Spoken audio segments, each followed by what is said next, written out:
Burundi buzobandanya bwakira bene gihugu babwo kugira ngo bose baterere mu iterambere ry'igihugu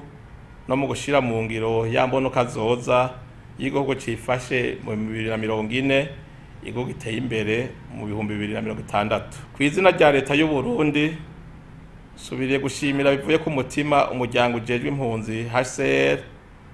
n'abandi basahiriza mu bikorwa bijanye no gufasha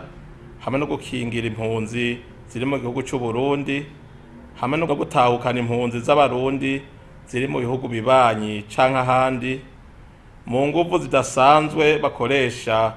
mu gufasha leta muri iki gikorwa kidasanzwe cyo kwakira neza impunzi hamwe no gukurikirana neza aba bamaze guhabwa ubuhungiro. Leta y'u Burundi iripfurije impunzi zose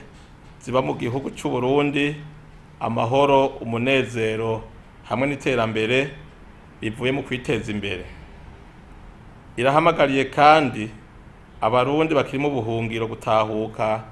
kugira bifatanye n'abari mu gihugu mu bikorwa byo kwiteza imbere na cane ko amahoro n'umutekano ari umusesekara mu gihugu cyose.